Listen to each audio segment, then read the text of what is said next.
Hello there, guys, and welcome back to my channel for a bit of a Chelsea news, Chelsea injury update live stream, plus talking about what's going on at Manchester United. Because for once, we actually have I guess 5 days between games, which means 3 days without a planned stream, meaning it gives me a day where I can actually add an extra stream to it, which I'm very excited about. And there is actually something to discuss. Not something great, but something to discuss regardless. So we'll have to, unfortunately, get through there. By the way, quick shout out to, if it ever loads, Clutch. I hope you have a good day with your family, mate, and happy Thanksgiving. And the same obviously goes to Jester and to everybody else that is celebrating. We are joined by 3 very special guests, of course. First and foremost, Mr. Charlie Patrick. First of all, thank you for joining us, as always, mate. Hope you're good. But gutting news yesterday, wasn't it? Gutting news after. I mean, we feared the worst, I guess, after the Juve game when Chile had to come off, but there's always a little bit of hope, I guess, but unfortunately, well, it's not fully ruined the hope. There's still a little bit of hope, but it's drastically diminished from what came out yesterday.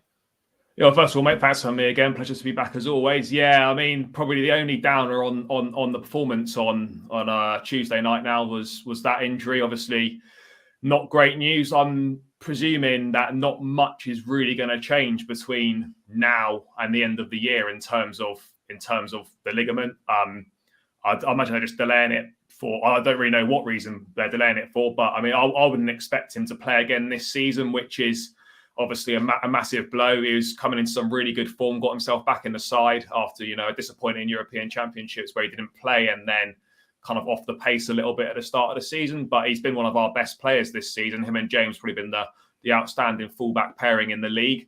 And going up that left-hand side, it's going to be a big problem. Miss it without him. We're going to have to, Tuchel might have to get a little bit creative, perhaps, using the likes of maybe Saul Niguez, who's played there for Atletico Madrid. He might just have to try something a little bit different. But yeah, not good news, really. No, it really isn't. It really isn't. Pais, obviously, very unfortunate, very devastating about Chile himself. The question is just like Charlie's just touched on, what do we actually do about the situation? Because obviously we've got Alonso, who is, a left wing back, but none of us here, as far as I'm aware, are big fans of Marcos Alonso in terms of when he actually has to play week in, week out. Like, sure, every now and again, or when he's in a great run of form, he's super useful to have. But when he's the only option we have, in my opinion, Alonso is a problem. So now, what do we do? Charlie just mentioned there, so Niguez maybe at left wing back. Can we recall Emerson potentially? Do we sign someone in January? But of course, the injury itself. I'll get to explaining a little bit more from my perspective about the injury. But Pais, if there's anything more you know about it or anything more detailed you want to explain about it, please do. But it's just devastating, isn't it? Yeah, absolutely is. I think what people aren't realizing as well is even if he does come back after sort of January, it's just not I don't think Chilwell is going to be the same player. Van Dijk has done his ACL. He's not the same player. Of course, he's still brilliant, but he's not the levels he was before it. It's gonna be months of rehabilitation and just working on getting your touch right, the leg movements again. It's going to be really difficult road ahead for him. But obviously, praying for the best. Hopefully, he comes back. Even 1 month earlier than expected. Will be great. Obviously, we haven't got an official timescale yet, but it's looking like it's going to be a long time, at least, until the new year. If you actually read into the article, they said that the scan results suggested he actually needs surgery now, but Chelsea just want to see if it heals a bit. But in January, he's most likely going to go ahead with the surgery, which means he won't play for the rest of the season. And then you've got to recover from the surgery, right? Which will be all those months. And then you got to, it's just a long road, basically. So, we've got a dilemma ahead of us now. We've got a few options, but they're not. The problem is the options we do have are nowhere near as good as what Chilwell's been, especially with the form he's in. I mean, you look at Saul Niguez, he left Atletico because he played there. He didn't like playing there. So will he play there? I'm not so sure. I think Tuchel will probably opt with Aspi and Alonso. I think Alonso initially, and then I feel like Aspi may come and play some games because what you got to remember is Aspi's not in the side at the moment. So I feel like Tuchel might use this to get Aspi in the side.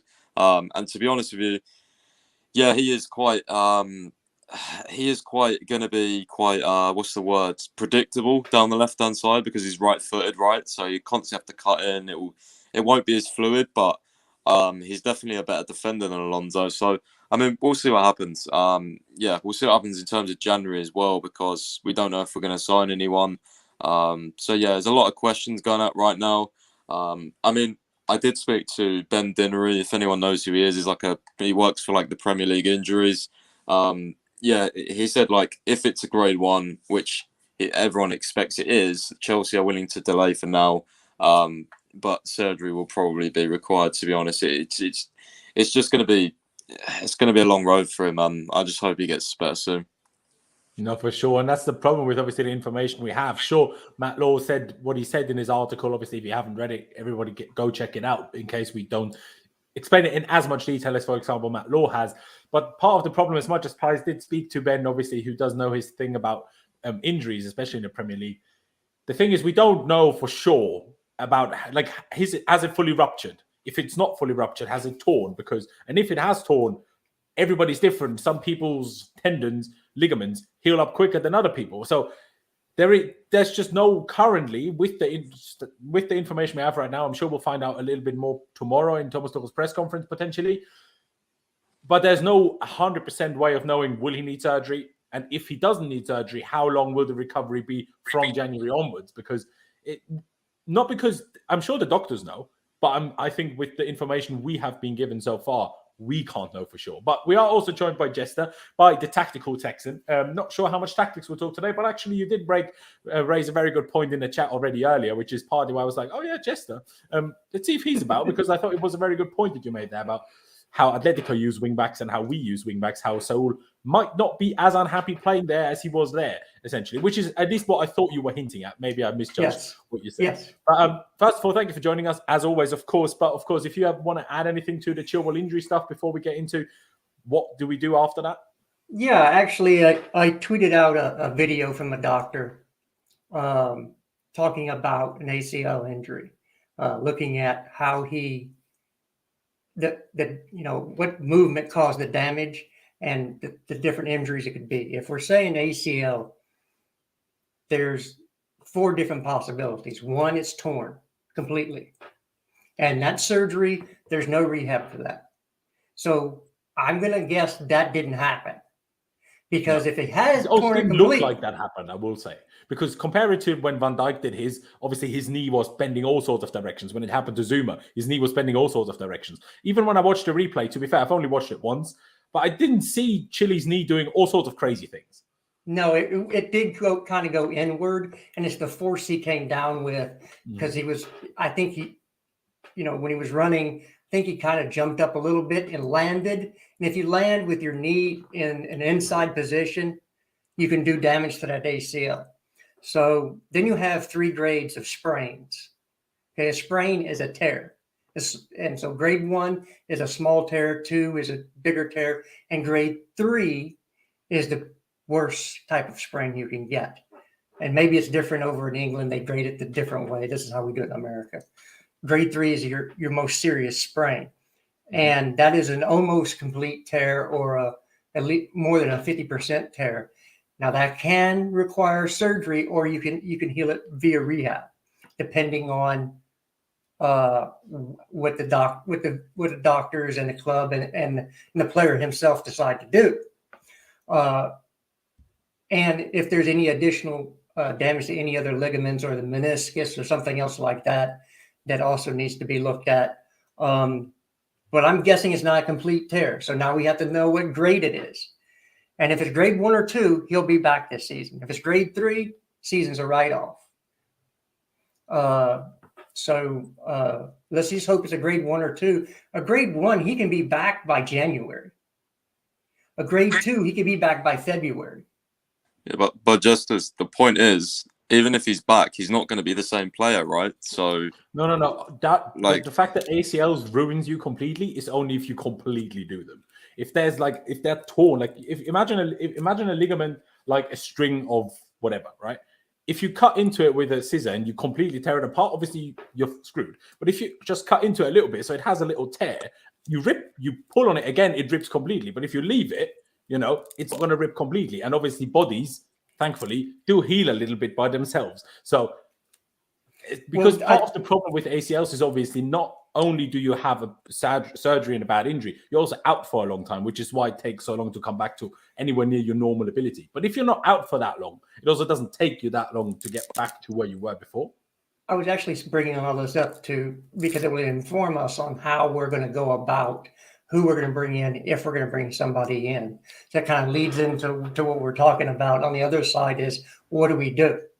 So if he's going to be back this season, you have different options than if he's not going to be back this season. The club will take that approach of, well, if he's going to be back, can we patch things up until he gets back? I know he's not going to be the guy he was beforehand for the rest of the season, but that's how the club's going to look at it. If he's out for the season, then they'll be more than likely we'll bring somebody else in.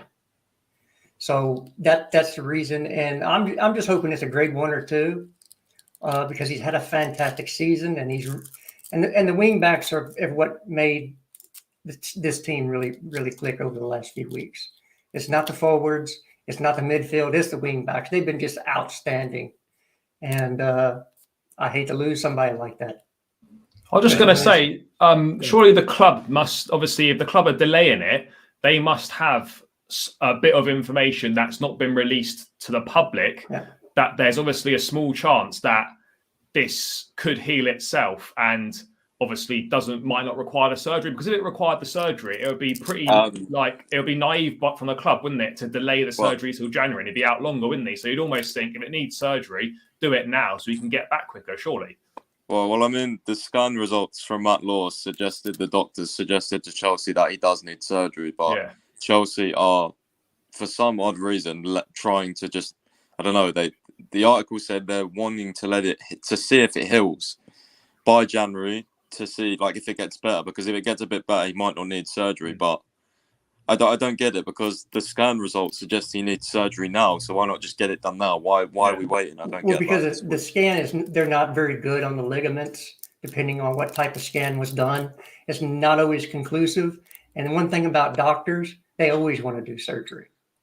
It's like, oh, good, I get to cut somebody open. Let's go.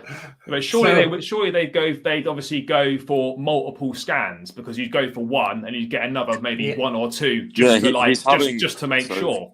So they are rescanning in January, and then Chelsea will decide what to do. That was the information in the not Athletic and Matt Law's article. I mean, Pies, do you think it's worth the gamble? Sorry, Laurenz, do you think it's worth the gamble, Pies, wait until January on the off chance that it might not need surgery? And then, because if he does require surgery in January still, there's a chance that he misses the start of next season. Yeah, I mean, it depends what the scan in January says. You know, if it's not too bad and he's kind of recovering, and maybe he can be back, I don't know, maybe a month after January, maybe he's back in February. That's better. We don't really need to sign anyone, depending on how. Like, this is the thing as well, because like Alonso is kind of already phased out the side already. So to me, it wouldn't really hurt if we signed someone, even on loan, for something. Because for me personally, I feel like Alonso's going next season anyway. So it's kind of just, you know, you're bringing someone in who's going to eventually compete with Chilwell. It doesn't mean he just takes his place, but we can't take any risks with how Chilwell is going to come back and just to presume he's going to be fine and he'll be a decent player again. We don't know. You know what I mean? Players react to different injuries differently. So he could come back and be amazing, or he could take many months to get back into form, which in that case, we're screwed. So for me personally, we don't take the risk. We go and sign someone, even if it's on loan with an option to buy or something like that. So yeah, we don't take the risk. And to be honest, I'm sure Chelsea will probably buy someone knowing what we're like. Especially because we're in a title race as well. Like, I don't know. We've got to watch these games in the coming months.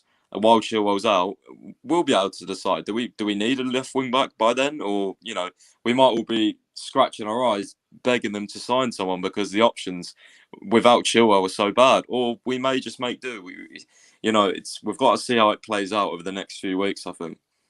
No, exactly. What I know about ACL injuries is just from friends who've had ACL injuries. And what I know from them is, which is why it really surprised me that Matt Law said that. But Matt Law is a football journalist. He's not a doctor. He's not a medical expert. Yeah. So the fact that he said they will scan him again in January, to me is mind-boggling. I cannot imagine that there will not be a scan between now and January until then. Because the thing with ACL injuries, even if you do need surgery right away, you usually wait for the swelling to come down, because only then do the MRIs show a little bit of a clearer picture of how badly the tendon is actually injured.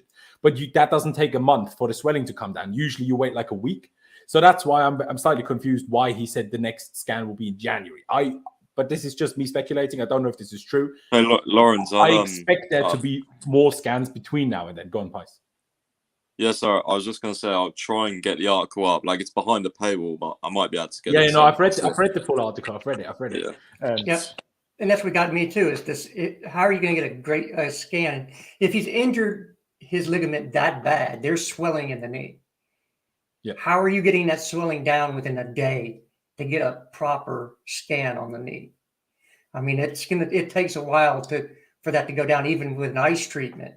You're not getting with that inflammation around there. You won't get a clear picture of what it is. And so for me, I think that's what I think the club, and also it's the stability of the knee. When they test the knee out and they'll move it left or right to see how much play is in the knee, because that'll let you know how badly that tendon is, if it's completely torn, because the knee will flex more because that the ligament is not there. So the knee will flex more than usual. So if there was still stability in the knee when they did the on-field test, or even when they went down the tunnel and they did those tests, thank you, Melinda, appreciate it. Then that kind of tells them where they're going with that. Okay, so if there's still stability, then we're talking about probably a grade 2. Now, grade 2 is borderline. You can do surgery or you can do rehab and it will repair itself. But it's still a 2 to 3 month process for him to get back on the field. Depending on how bad of grade 2 it is. Yeah. And at a certain point it becomes a grade 3. So I think that's where they're kind of, I guess the word would be waffling. Is it going to be? They're hoping it's not going to need surgery. So for me, I just say let it. I don't think it's really worth talking about anymore, because he's either going to be back at toward the end of the year, or he's not. But for the next 2 months, we're not going to see him on the pitch. Yeah.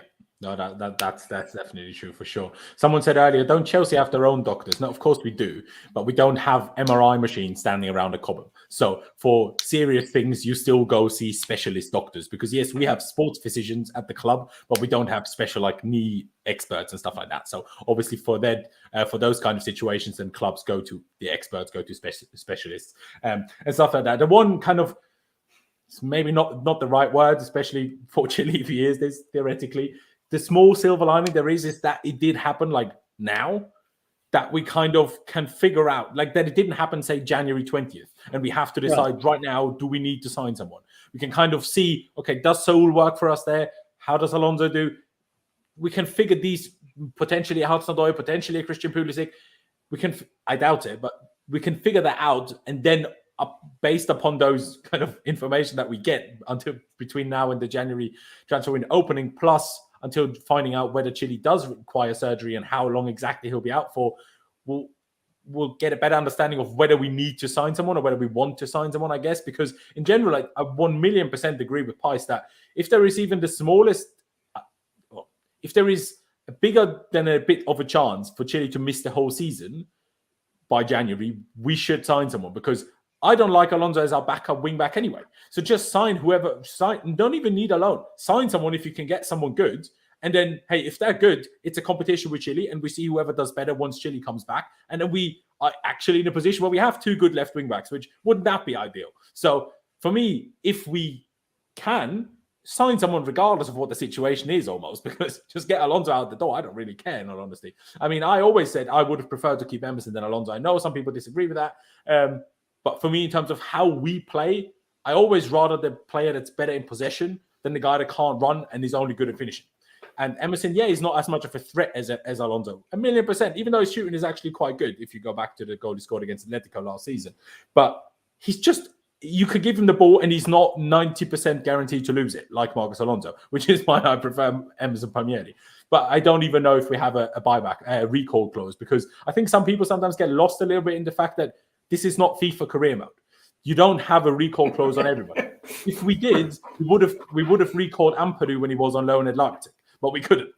Otherwise, we clearly wouldn't have let him sit there for another 6 months when he, by that point, played like 12 minutes or something in that season. So it's not always that easy. But potentially it's a chance. And obviously for him would be the smoothest transition because he was literally here and knows the system. So that would be, I guess, the easiest way to go about it if you don't want to sign anybody. But I do actually, because you made the point initially, I do want to go back to you, just to let you explain what exactly you meant with the comment earlier in the chat about how Atletico played the wing back a little bit differently when Saul was said to be unhappy being used in that role. Absolutely. So this goes back to what actually our manager said. Our wing backs are midfielders. They're not defenders. Thus, we play a 3-4, not a 5-2. So the reason that's designated that way in the formation is we play with 3 defenders on the pitch. So this back 5 nonsense is just that nonsense. We only have 3 defenders on the pitch. We play with 4 midfielders. So everybody gets caught up in they're called wing backs. So just call them right mid and left mid and get that out of your head. They're there to go forward, but yes, they do come back on defense. Fine. So do wingers sometimes. Exactly. So you don't call them defenders either. Being able to come back. Right. So in this system, Saul Niguez would be able to go forward. He would be able to play offense, be involved in the buildup of play, have chances to score. Look, our best scorers on this team right now were the 2 wing backs. So if you put Saul Niguez in that position rather than Marcos Alonso, first of all, he has a pace. I think he's a little bit better crosser of the ball. I know Alonso is good from set pieces, but from open play, I never see him get it past the first man or he overcooks it. And he has a lot more pace than Marcus. And that's the big thing because I can't overstate this enough. Our wing backs are what's driving this team. Reece James, Ben Chilwell. They're allowing the wide forward, which is basically what the 2 behind the striker are, wide forwards or inside forward that go wide. They're allowing them to have the freedom. They're allowing them to have favorable matchups because those wing backs are there and they're a danger. So we play midfielders. Our wing backs are midfielders. They are not defenders. At Atleti, they were defenders that got to go forward. Because you called them wing backs because you had 3 at the back. So basically, they were 5 defenders on the pitch for Atleti, and Saul was not a defender. He's a midfielder. So it's not the same position. I think that he would be very good at that position because he's got a very nice left foot, and he would add some threat that Marcus cannot add. And I think he'd work better with whoever's playing on the left because you know what Marcus is going to want to do. He's going to want to come inside every time. He doesn't like to overlap. So that takes options away, whereas a Saul Niguez is savvy enough to where he could do both. And you got to have a left foot to put crosses in the box from that side, or you're going to compact the defense and get what we saw against Juve, where we had 6 people in the box because we had inverted wingers that were just packing the defense in. So it is what it is, but that's my thing. And I do have a name for you as well. And since we're talking about names, Dwight McNeil, Burnley. But isn't he going to be more expensive than people think, though? They went Barkley. True, I guess. Before I put this to the other guys, before we discuss other options, I just quickly want to add something to what you just explained, because I quickly want people to remember over the last few weeks, not since the start of the season, but over the last few weeks, especially in certain games, our wingbacks have come inside a lot more, especially since Callum has played on the wing and we actually had a proper winger playing this left inside forward role, which allowed, even against Juventus until Chile got injured, we swapped it. Sometimes Callum stayed out wide and Chile came inside. Sometimes it was the other way around. And that essentially, if you let Saul do that, he's just coming inside as a normal midfielder, essentially, in those periods where he comes inside. So that's what I think Saul would actually do really well at this. And because we're so attacking for 90% of our, say 97% of our games, I don't think he would say, I don't want to play left wing back. Mate, you're going to get goals. You're going to get game time. Is that really better than sitting on the bench? I doubt it, that. So I don't think he's going to sit there and complain much. And then if we do have these games, say when we play City, say maybe when we play Liverpool or whoever we could come up against in the Champions League, if we don't sign anybody, we'll get into that discussion in a second. We can still play Aspie there if we really want a really defensive left wing back for an odd game out. But for the general, like Pys mentioned it there, in terms of I'm really not a fan of Aspie at left. Like even when he came on against Juve, I'm like, how is that happened then? Like how is Aspie at left? Like playing left back under Mourinho is one situation. Left back and left wing back completely different. Like basically like Jester just explained. Even if it's in a back four, it's not the same thing because he doesn't do enough defending to make up, like to be good enough at the defending to make up for his, lack of ability on his left foot on that side. So. But the same goes for me also for playing Pulisic or Hudson Odoi there, but at least they're so attacking that they can at least do something about it. But in general, I think wing-backs need to be their stronger foot. They need to be. I know Pep Guardiola with Cancelo does it a little bit differently, but they're not wing-backs. He's not playing wing-back for him. He's playing left-back kind of, and then coming inside, then playing a back three and him kind of moving into the midfield. That's not the same as playing left wing-back. So, yeah, just, there you have my tactical idea about it, just a tactical idea about it. So, Charlie, with that said, I'll get to you in a second, Pys, don't worry. With that said, do you think Saul could be a valid option there? Because, like I said, I just don't really want to see Alonso play, for the next 7 months, essentially, every time he's fit. I don't know. I reckon it's something that should be experimented with. You've got to remember, we've got so many games coming up now, particularly end of this month, coming into December. There's games kind of every 2-3 days, and we're going to need rotation in those wing back areas, which kind of makes the timing of this injury a bit of a pain, really. But to be honest, look, Alonso for me, I'm not his biggest fan, but he can do a job as he demonstrated at the start of the season. But the only problem with him is that he might have 2 or 3 games on the spin like he did at the start of the season. That those consistency levels aren't there, so you can't rely on him to be like a solid kind of 7 out of 10 each week. Like it might be 8 out of 10 for a couple of weeks, and then he'll probably be like a 4 or a 5. Whereas Chile, the level's always solid. Aspie for me, it's not a terrible option. If we're talking like 4 or 5 games, no problem. But the fact we're talking months, potentially the rest of the season, I think Tuchel's going to have to get a little bit creative. Now I know Saul Niguez has stated he didn't like playing left wing back at Atletico Madrid. Obviously, as we've gone into. It's different playing a wing back for Atletico Madrid than it is for Chelsea. And I think for Saul Niguez, this could be an opportunity for him to perhaps kickstart his Chelsea career, obviously in inverted commas, like kickstart his loan spell.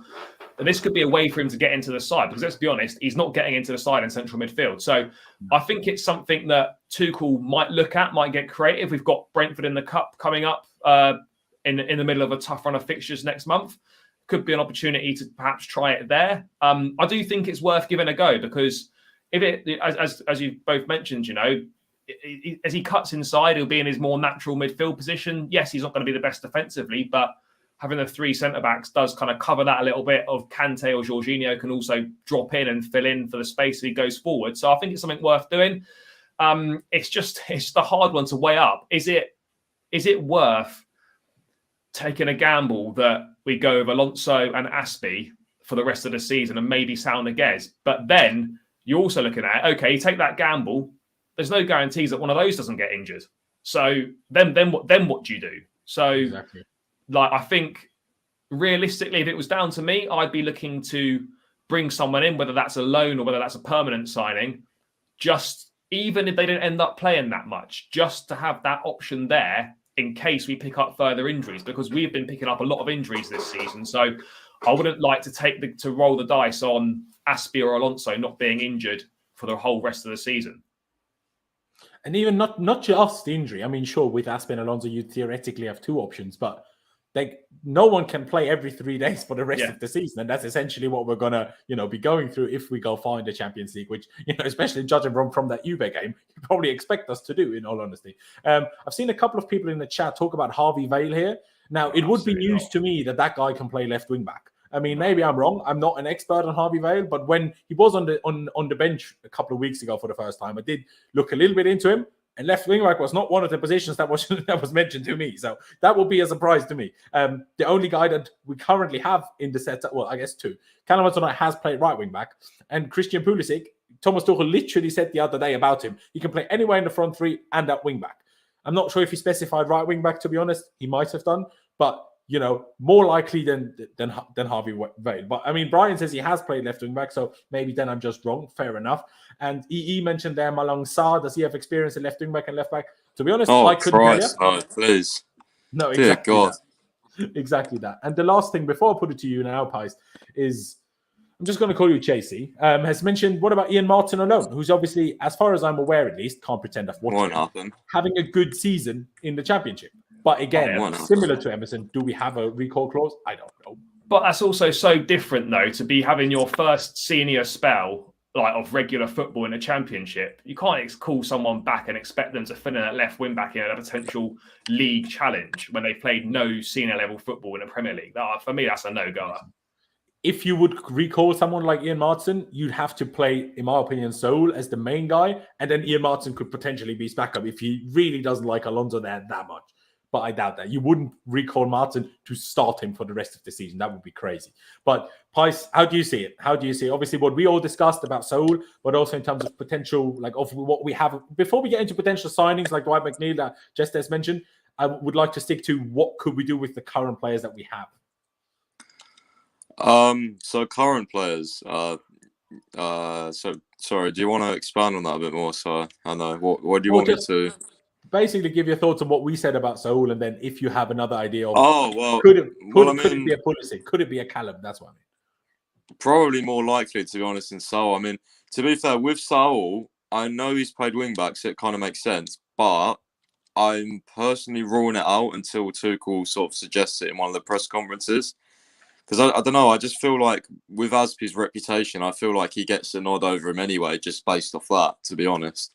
So even though it doesn't make sense, it just, I can see it happening. He came on instead of Alonso even on the Juventus game. So yeah, I'm really interested to see Tuchel's press conference tomorrow. That's something I'm really looking forward to. Not for the Chilwell news, because that's bad, but I want to. Obviously, who's going to get questioned on who's going to play left wing back? What do you sort of plan now? So I want to see what his plan is. And second off, I feel like in terms of the Emerson, the Martin discussion, I feel like Matt Law would have been briefed when he put that update out, that big article out, that maybe that could be a possibility.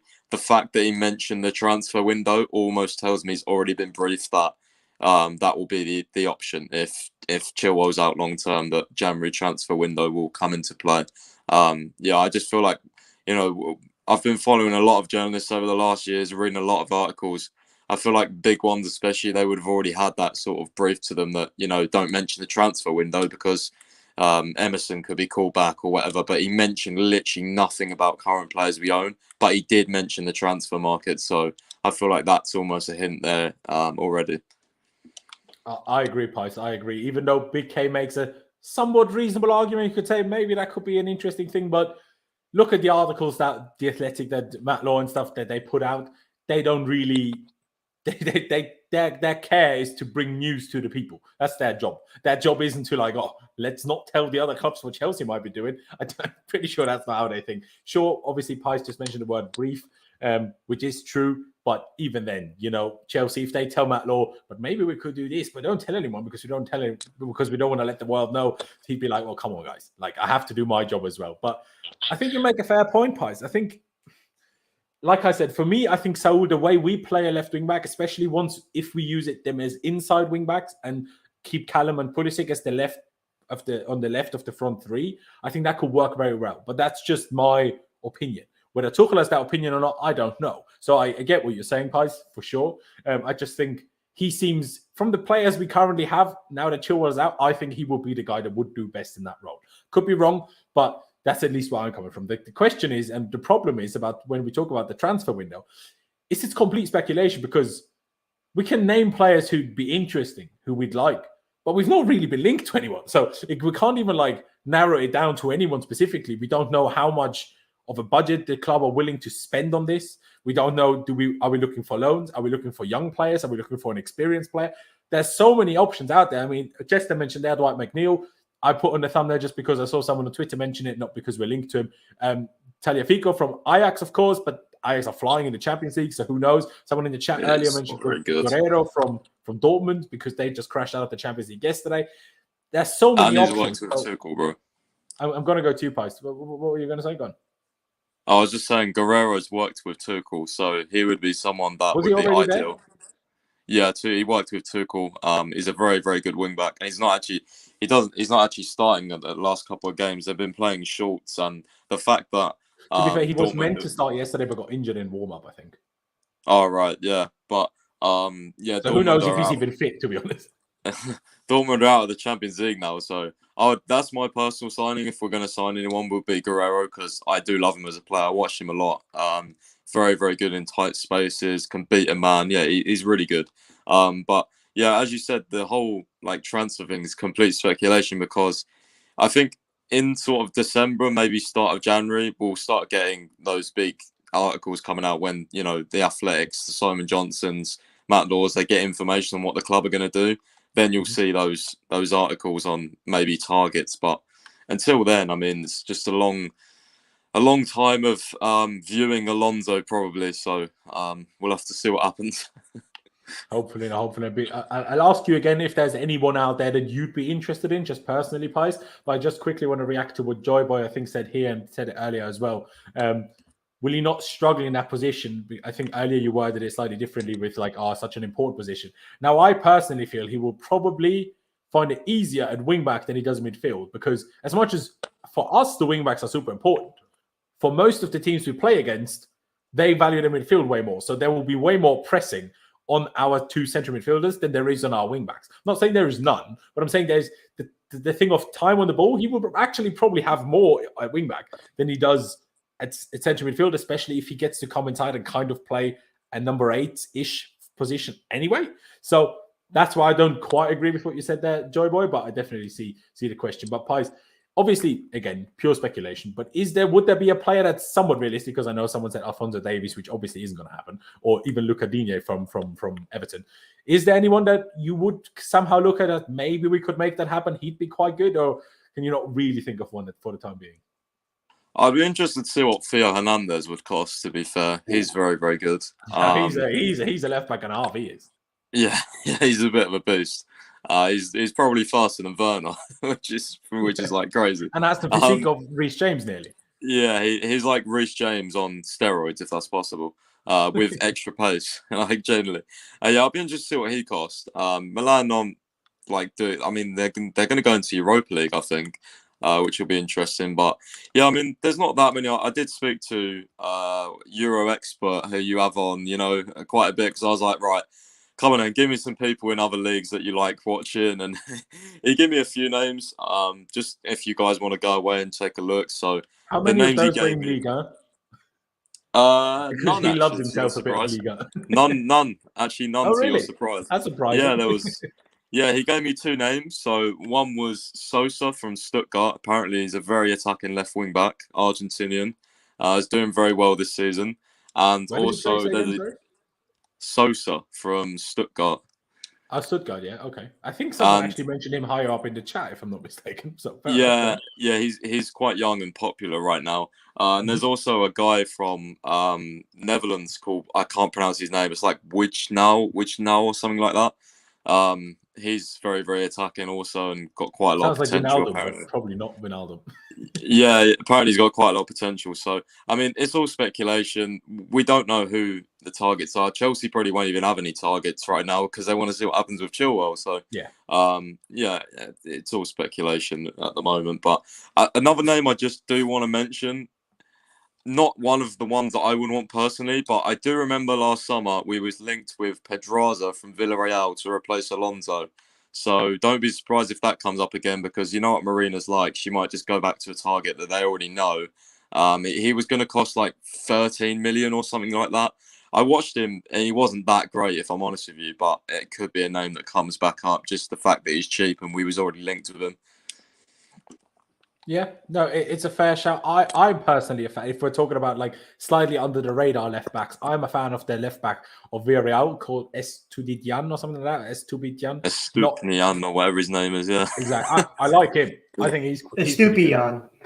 There you Yeah, go. That's not what I it. said That's then. it. And Jonathan is, Vinjal, not exactly sure on the pronunciation. Obviously, Joachim Maele was absolutely fantastic at left wing back at the Euros for Denmark, but actually plays right wing back for Atalanta. So, again, not 100% sure. I mean, I've seen a couple of people mention Robin Gosens here, who obviously is a fantastic player and theoretically would be perfect. But they're likely, are we going to get him out of Atalanta in a random January window?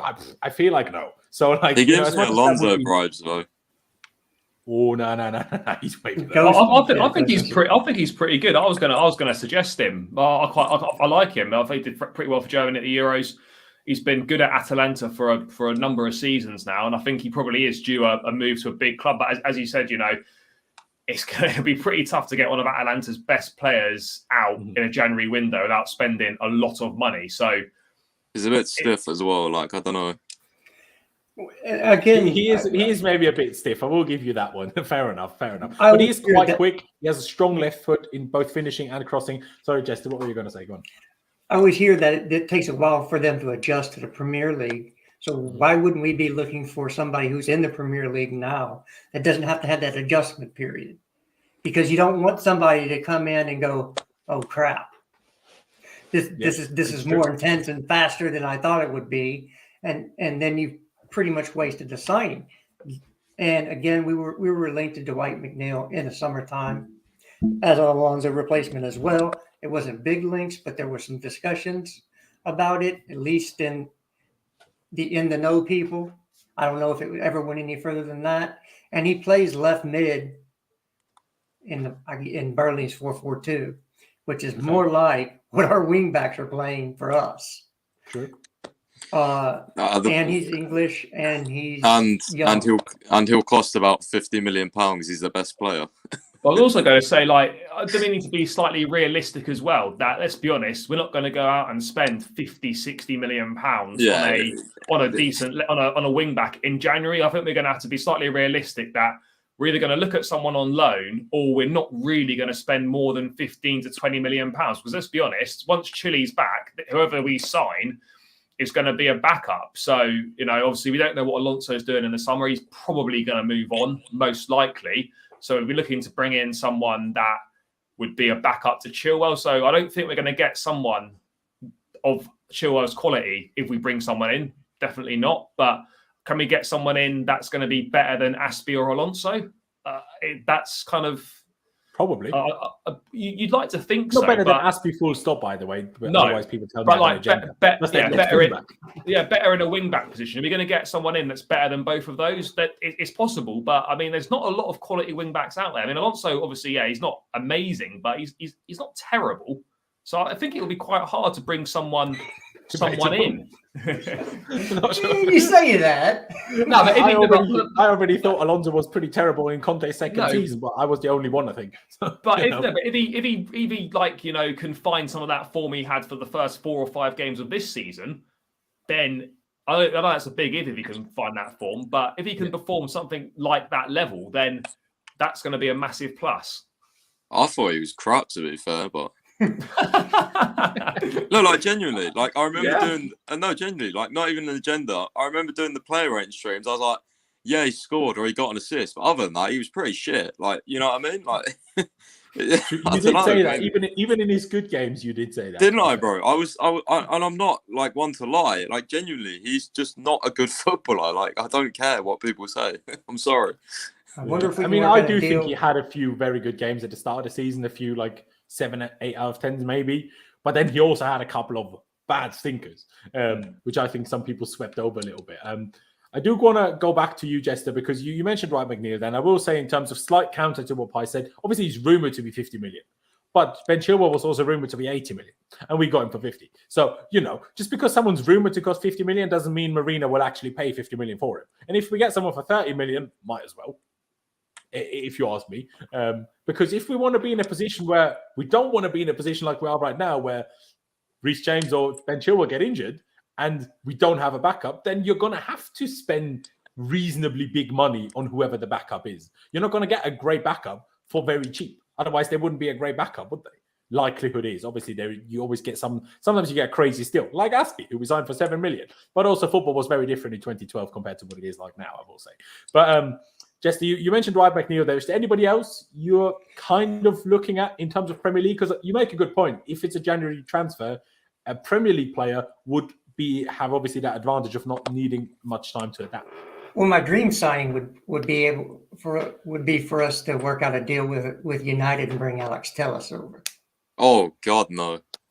Justice, bro, what's that? Because he's a wing back. He's not a left back. He can't defend, Justice. He can't defend. That's because he's a wing back, not a left back. Yeah. And no, Marcos but it Alonso doesn't. Chilwell still no. Chilwell still has to defend in this system. You've got to be able to defend. It's not just attack. Like you have to defend 1v1.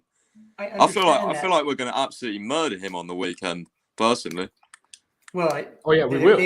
They are rumored to be playing a back three. United against us. But that's another. It doesn't matter whether they do; we'll ruin them anyway. But also, we have to consider Alex Telles has been coached by Ole Gunnar Solskjaer and now Michael Carrick. You know, that's not the Alex Telles we're going to have if he's coached by Thomas Tuchel, is it? Very different. Right, and again, we're talking about defensive, but do you really rate Alonso on defense, one-on-one defending? I don't. No, that's why I want him to leave. Even if he actually gets back on defense, I still don't rate him. That's why I want him gone. Yeah, but is McNeil? Yeah, but is McNeil really like? Is he really Chelsea quality? If we're being honest, look, he's a good young player, but yeah, he can do a job. He's pretty good. He can do a job, but I don't know if he's Chelsea quality. Like, if we're going to be spending like McNeil's probably going to what? If we were going to go for him January as well, Burnley struggling to stay up, probably one of their best players. You're gonna you might maybe not 50, but it'll be 30 or 40 probably. Mm-hmm. We could spend 30 or 40 and get someone much better, surely. Who? Yeah, I'm not sure how likely it is that United give us whoever it is. I just mean generally speaking though. Like, I mean, for example, obviously Luca Dean, I think, is a very good defender, wing back, full back, etc. at Everton.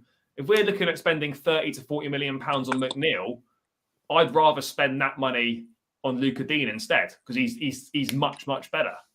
It'd be a lot more though. Everton's board is horrible to deal with. I think as well that Dino would cost a lot of money. Like he's probably Everton's most consistent player. Like, Laurenz, I'm pretty sure, if I remember, I'm pretty sure we contacted them one year and they said something like 80 million or something like that. I'm pretty sure it was Digne. Sure it was. Stupid.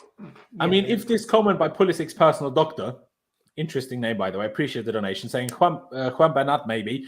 Menge starts ahead of him at PSG, that is, of course. Now, I am not completely aware if Menge's starting ahead of him for ability or is Juan Bernat injured. I couldn't tell you. If not, Juan Bernat for a backup option, I take it. Who's the backup left back at Bayern? They don't have one. They barely have any backup anything. They have Hernandez, I swear. It's Hernandez, but it's not Teo. No, it's Lucas Hernandez, but he's centre back / left back, not a wing back. Yeah, they use Sula there sometimes as well. Fuck it, no, he's dreadful. Jesus Christ. No, I'm just asking because, of course, that's going to be Davies' position going forward. So yeah, no, it's Bayern are in a whole mess anyway. But let's move on from speculating about players that we could sign because we just don't know at this moment in time. But ladies and gentlemen, before we move on to a slightly different point of discussion, make sure you subscribe if you haven't already. We're on the road to 15,000 subscribers. Every new subscriber counts. So if you're here, please hit that big red subscribe button. It means a lot. And smash the like button for me as well. It doesn't cost you any money, barely cost you any time, and really helps me out with the YouTube algorithm. Even if you don't know what that means, just trust me. Just click that like button for me. One thing I have noticed, it was spoken about, Matt Law released this whole article about Ben Chilwell. And N'Golo Kante also came off, and Tuchel told us he injured his knee. Why have we not heard anything about Kante's fitness situation? I presume it's not as bad, otherwise we would. Lawrenz, Jacob Steinberg, who works with Fabrizio, he said that Tuchel's sweating over the fitness of him for Sunday, but the fact he didn't mention anything more than Sunday suggests he won't be out longer than Sunday. But I don't know. That's just what he said in his article. But I think he said Loftus-Cheek's in line to start, so I believe it will be Loftus-Cheek and Jorginho. Yep, me too. Fair And enough. I'm kind of taking the mick right now, but at what point does N'Golo Kante become an injury-prone player? Oh, he has done months ago. Oh, Yes. it's now. He has been for Okay. like 2 years, bro. The fact it's just we don't sell Kante because they're like the 5 games he turns up all season usually wins us a trophy, like the Champions League final, bro. He was literally unstoppable that night. Yeah. Like literally, he was a joke on the Champions League final. At some point, he Understand. won't be that anymore because of the injuries. Yeah. Yeah, but but he's proved that he's proved that you can, if you manage him right. Like it's these games against, like, I don't know, if we had a Champions League semi-final against Bayern Munich and then you play I don't know, Southampton on the weekend, don't play him against Southampton. What do? Play him against Southampton. Like, you know what I mean? Chelsea would start him in both games. You start him in the bigger game. Like, just keep him for the big games to get the best out of him. Have to manage his minutes now. That's where we're at with Kante. His game management. That's why, get a bit of hate on other streams when we've said that Kante shouldn't start, and you get people saying, you've got a Kante agenda. No, it's the fact that we have to manage his minutes now. And he played and got injured. Brilliant. Yeah, and if we've got 2 games in a week, what game's more important this week? Juventus or Man United? Man United is way more important than the Juventus game was. That's why I was a bit frustrated that he started. So, I mean, we just got to manage his minutes, basically. And for bigger games, we need to use him. And as Pi said, for games that aren't as big, we can get by without him. So it's crucial that we just manage him properly now, because otherwise he's going to pick up injuries. And we've clearly seen now that he can't really play back-to-back games in the space of 2 or 3 days at the moment. Exactly that. Exactly. It is interesting. Free Teddy says it there. I miss Kovacic, man. Yeah, where is Kovacic? Like, the only information we've only ever received was he's not fit yet. But we've never been given like a timeline of when he's going to be back fit. Because we said there, like Ruben and Jorginho, likelihood is even if Kova's back fit, that's going to be the case. But no one's even mentioned Kovacic. Like, when will he be fit? I want to know this. I think that they gave up on that with the Pulisic injury after the 10 days thing got run with. I think Thomas Tuchel actually said, "I'm not giving a timeline anymore." Yeah, maybe. Pice, were you going to say something? I'll just hope the press conference tomorrow is actually worthwhile and we get decent updates, because if it's about what beer Thomas Tuchel's drinking after or before the Man U game, I really don't care, to be honest. I can already tell you what the press conference is going to be. They're going to ask about Chilwell, and they're going to ask about Ralf Rangnick about 15 million times. And that's the only thing. Yeah. We're not going to get Kovacic. We're not going to get maybe Lukaku. Is he fit to start? Maybe someone will ask that. But they're probably not even going to ask about Kante, knowing them, in all honesty. But that is a good segue, in all honesty, because let's quickly talk about the fact that Manchester United, well, either are on the verge or have already done it but not officially announced it, are getting Ralf Rangnick, who is currently, as far as I'm aware, sporting director at Lokomotiv Moscow, which is interesting. Like, I have a different opinion to Ralf Rangnick than most people. Yes, he is visionary in football. Yes, he revolutionized football, especially in German coaching. Yes, he did. But the guy has had 1 season of management in like 12 years. And we're now scared because Man United are getting him. Sorry. What? So if we think of any other human you can think of that had 1 year of management in the last 12 years, and would you be worried if they got him? I know he has this reputation, but like, yes, he was the teacher, sure, but the student usually ends up better than the teacher. So I'm not at all worried. They will be better, and they might get top 4. It's going to be interesting between Spurs and United, in my opinion, than who gets 4th with Rangnick, because I do expect them to be better. I also can't wait for the moment when Ronaldo is going to be benched, because Rangnick will play Ronaldo for 1 game, so he can't press to save his life and never play him again. Or Ralf Rangnick will keep playing him, and then they're not playing Ralf Rangnick football anyway. So I just think, like, to be honest, Rangnick he's obviously going to come in. Yeah, he's a great football person. So, as I said, he's had 1 year of management experience in God knows how many years. And the fact of the matter is, it doesn't matter how good he is. He's working with Carrick and McKenna. They're useless. Like we've seen that coaching team, and they're dreadful. Like, I'm pretty sure they might be getting replaced though, which is unfortunate for us. Are they definitely getting replaced? Yeah, not this weekend. Not this weekend, but Fabrizio fine. Fabrizio said on stream that going forward they might be replaced, but this weekend it's Carrick and whoever else they have. It's like McKenna and Fletcher. They're all useless. Like, at the end of the day, like, I just think that Rangnick, is he going to be allowed to bring his own staff in? I don't know. Like, the fact that they kept those staff on afterwards suggests that they still back them, etc. But I mean, it gets to the point where, you know, Ole, I'm going to slightly defend him. He didn't actually take any of the training sessions. It was all those guys, and I feel they slightly scapegoated him. And those lads should have stepped down as well, because they should be slightly embarrassed that they're still there, given they've done all the tactics and all the sessions. But to be fair, that is half the problem, isn't it? That he didn't do the coaching himself. Yeah, that is a massive problem, because you see him on the bench talking to Carrick, like, "What are we doing? Why are we doing this?" It's like, you're the manager. What are you doing? Like, you're supposed to know. But yeah, look, Rangnick is good. He's obviously revolutionised football, but as you mentioned, Laurenz, you know, he's not been on the touchline day in, day out on the training pitch, coaching players, and not coaching players of the quality that Manchester United have got. Like those big personalities, those big egos, those guys that have been there and won a lot of trophies.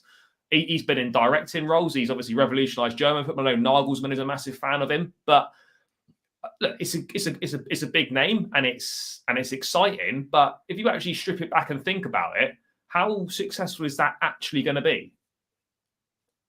Yeah, no, I mean, I agree. Just quickly, something funny. Tottenham are currently losing to Mura, a team from Slovenia, in the Conference League. So big up Antonio Conte. But what were you going to say, Jester, about this whole Ralf Rangnick situation? Well, first of all, I saw a report on how feasible it is that Abramovich is trying to block Rangnick coming in. He's talking to Lokomotiv Moscow about not releasing him from his contract. I don't know if that's just banter. No, it's a fake page, bro. It's a fake page. Yeah. But I think it's funny. I think it's actually funny. But the way Rangnick plays, Rangnick's football is like Tuchel is somewhat what Tuchel ball is, where you have to press. There's a lot of intensity. Man United don't have the squad for that. Their forwards do not press. There's not one of them that presses. Well, maybe Cavani. Yes, Sancho would press. And he didn't really press at Dortmund. So I haven't seen that from him. Fair enough. Maybe he can do it, but Ronaldo doesn't press. Rashford, damn sure doesn't press. Martial, he's a road cone. They don't even come back on defense. And Rangnick will say, "You're coming back on defense." So are you trying to put a square peg into a round hole? I don't think that that squad is the most overhyped, overrated squad I have ever seen. They have so many holes and deficiencies there that I don't care who you bring in this season. Without a couple of transfer windows, you're not going to get "we're back, Man United." Like some of the influencers are saying, "Oh, we're going to be back." I don't even know if they get top 4 with Rangnick, just for the simple fact that their squad are individuals. They're not a team. They don't have parts and pieces that go together. They have nothing but inside forwards and one winger on that squad.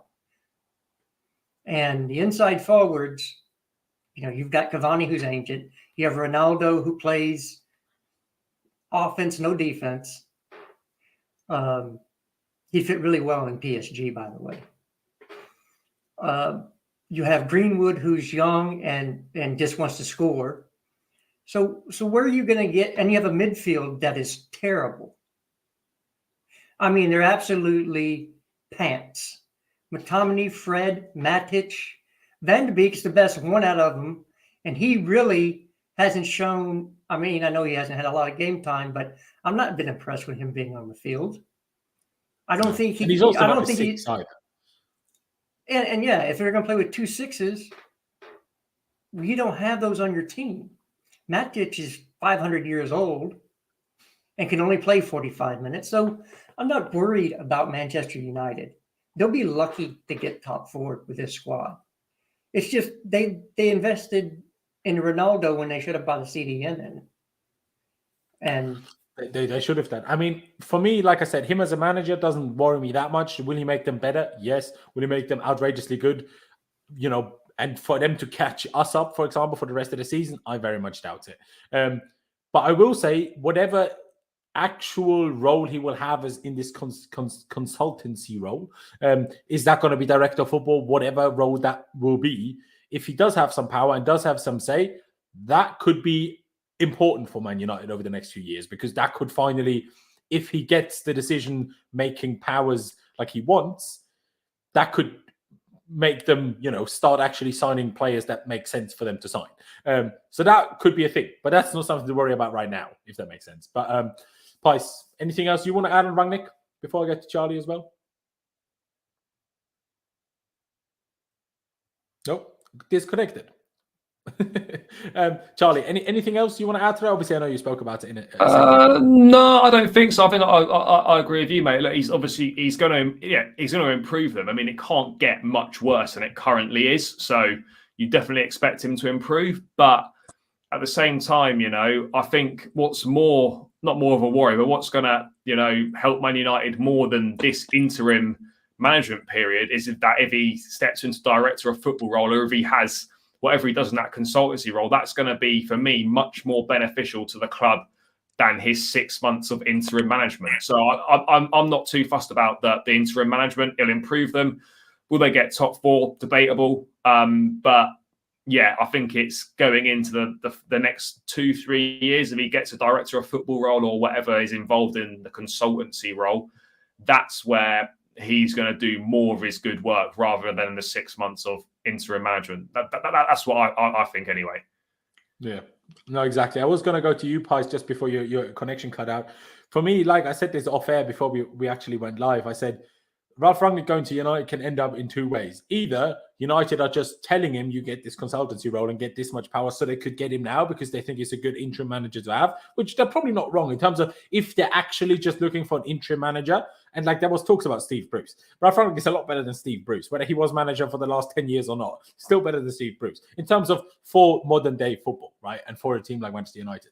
But I wouldn't be surprised if shit hits the fan completely next summer or maybe during next season when he realizes, oh, actually, these Glazer people aren't giving me anywhere near as much power as I thought they're giving me. And then everything could hit the fan. But who knows? That's obviously, again, pure speculation. But Pys, anything you would like to add on Rangnick, whether it's as him as a manager or what he's going to be doing for them as a consultant, obviously, from the summer onwards?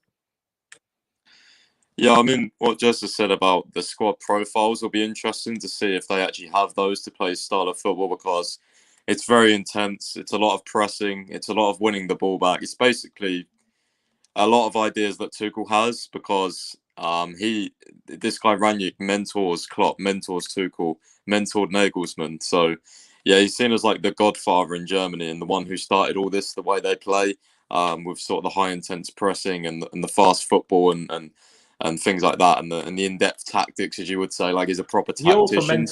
He also mentored Ralf Hasenhüttl, who's at Southampton, that lost 9 twice in the last 12 months though, so Yeah, but I think if you seen, not just if you take out of context this last year, I think Hasenhüttl has shown really good signs. He is a good manager, but he's not not something I'd be scared if United got him. No, yeah, it's not been great lately, but he has shown really good patches of his brilliance as a coach. And I expect the same to happen with United. I just hope that they don't go on like this massive run. But yeah, it'll be interesting to see more about the profiles. Like I want to see what team they line up with. But to be honest with you, I'm just fully focused on Chelsea. I'll only be watching them if they're on the TV. So, yeah, I mean, as a neutral anyway, I'll just be watching them hoping they lose. But yeah, at least this weekend they've still got bums in charge, and hopefully we'll win. Yeah, we just need to get the job done, because I know we struggle against Man United for some reason. Seem to be a lot. I mean, even though they have bums in charge, they only lost one away game in like the last fucking year and a half. So we'll see what happens. But I'm confident. But yeah, Rangnick's a good appointment. I just hope that, as Charlie said, maybe they or maybe he realizes, actually I'm not getting as much power as I would like, because if he does get power, it's going to be bad news for the rest of the league, I believe, because he does have really good talent ID. I've seen a lot of clips of him. I like a lot of the players he rates. Yeah, good connections. So yeah, hopefully he doesn't get a lot of power. And the thing I'm most worried about is if he gets to choose the new manager. That's what I'm worried about because I feel like he'll go for Ten Hag, who could be available in the summer. I'm hoping they get Pochettino because although Poch is a good manager, he's still a bottler, and I feel like they won't really progress as much. But if they get Ten Hag, I feel like they're going to really be up there. So I just hope that doesn't happen. Yeah, I think go on, Chester, go on. so. I think that if it is Pochettino in the summertime, I think you'll see two moves, big moves. I think Ronaldo will end up going to PSG to play under Zizou, and Harry Kane will go to Manchester United to get back with Pochettino, which I don't care. I think Kane is. I don't know. If you quit on your team because you don't want to be there, you can take a long walk off a short pier for me. I don't care. That's just you don't quit on your team. But yeah, I don't think Rangnick will be put in charge because I like money men in charge. I think consultancy will be, hey, what do you think about this person? Give me your input on this person. And it won't last very long because they're not going to like what he has to say because he'll be going for excellence and they'll be going for, hey, who can we get in for big money? And that was, you saw in the moves this year. Sancho, big money, bringing the England fan base back around, another English starlet. And then Ronaldo, one of the biggest names ever to grace the stage, or where either one of them actually needed. Their offense wasn't the problem last year. It was the defense, and they never fixed it.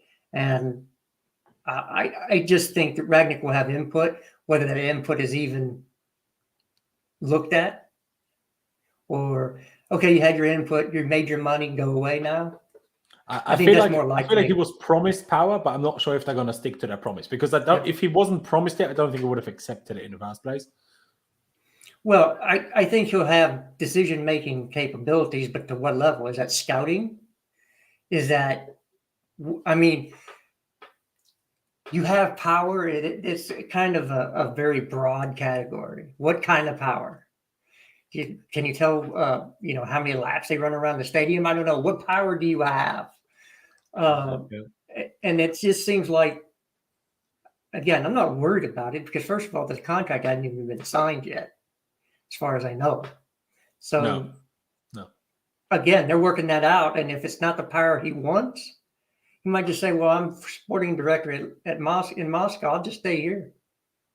But that is, by the way, I mean, when he was at Leipzig is one situation, but the fact that he became sporting director in Moscow is, again, confusing to me anyway. But like, why has that happened? But hey, I think, yeah, obviously that. But then I'm like, why is everyone worried about it then? But hey, it is what it is. I think, ladies and gentlemen, we're going to round it out here. We did speak a lot about Ben Chilwell, our potential replacements. What could we do within the squad?